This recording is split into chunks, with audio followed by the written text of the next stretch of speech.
Mike McCool here in the Royal Examiner studio, and with me today is Dr. Craig Zunka. Craig is a local dentist.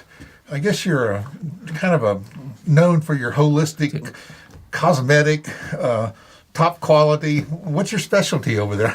You do everything. But... do everything, but mainly it has a lot to do with holistic approach stuff and treating chronic pain, jaw joint problems. Yeah, I know that. Craig's treating me now for a headache of all things. And I was at my cardiologist, and I've been to 5 different doctors, and I'm down to UVA twice. Oh, we can't find anything wrong with you. And my cardiologist walked up to me and poked his finger on the side of my head and said, "Go see your dentist," as I picked myself off the floor, And it's a lot better.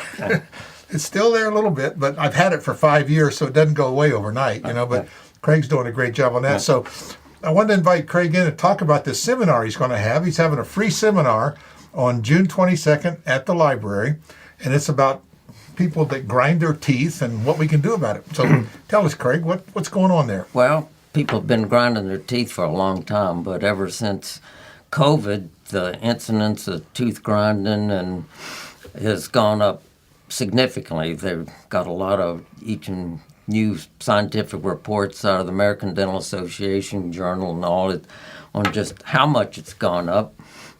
But there's just lots of different reasons why people grind their teeth. Stress. So stress is probably the one that most people think about. So there are some things you can do about stress. But the things that nobody ever talks about are the physiologic things that can cause tooth grinding. Number one, where is calcium deficiency or metabolism issues will make people grind their teeth. But then there's such things as what we hear about all the time around here, Lyme's disease makes people grind their teeth.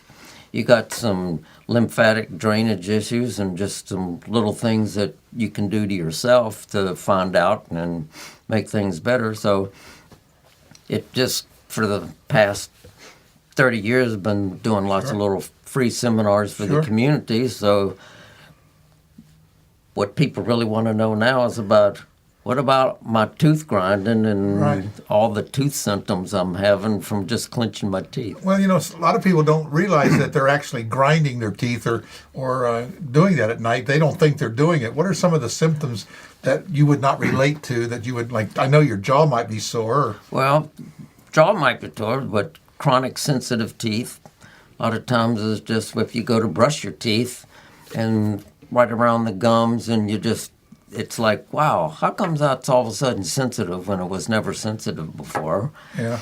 The 90% of people clench their teeth at their sleep at night, have no idea that they do it. Right. What's that little bone called that sticks out there when you rub your finger inside your jaw? What's that?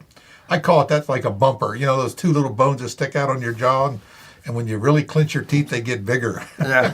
What are those things called? Actually, those are masseter muscles. Oh, well, there's something. All I know is... But they do get bigger, and you can tell if you've got pictures of people just how big their face can get there from using those muscles. I know, and I remember there a couple of years ago, and he's looking at my teeth, and he said, "You've been grinding your teeth at night." So we found out way more about how much people grind their teeth from the sleep apnea clinics too, and doing the sleep test. So they record how much apnea people have, but they also record how much the electrical activity of the muscles on how much they're clenching their teeth. Well, they stick about 28 or 30 electrodes all over your body, and it's amazing how much they come on and say, "Well, you did this, because I've had a couple of those tests, and the things that they tell you on those sleep tests, it's pretty interesting. Pretty interesting. If you have bad sleep, though, if you don't sleep well, it's funny how almost everything goes back to, are you getting enough rest? Is your diet really good? Are you getting, are you sleeping enough? Sleep, diet, and exercise. They're the 3 number one. It's like every problem, that's kind of like the root of everything. So in this seminar, we're going to be able to walk away with some ideas to help us? Yeah, the whole purpose is to address some issues out there and show you some things that you can do at home to actually look at it, and or most people have their own lab results now from their physician. Sure. Some I'll give them the numbers that they need to look for to see whether, hey, this might be something I really need to look at. Right, because sometimes your doctor doesn't look at those things. He's in a large range. Right. Oh, you're normal because you might be at the top or the bottom, but those things can be a symptom of something maybe a little more, related to our. So we'll talk a little bit about optimal ranges and lots of different little systemic issues, little muscle things you can do.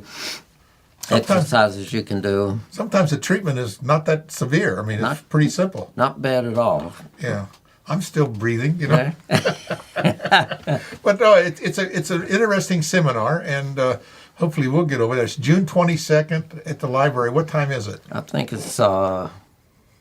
6 o'clock. You're right. I think it's 6 o'clock. Okay. I want to see if he knew where he was going.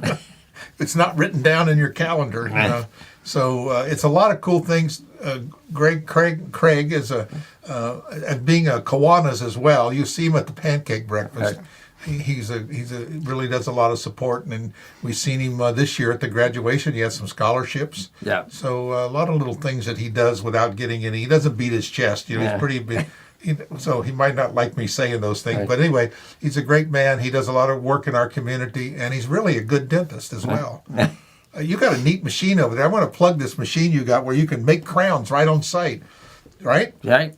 And you go in there. I had a crown put on a couple years ago. Normally you get the goop in your mouth, and then you have to do something and temporary and come back in 2 weeks.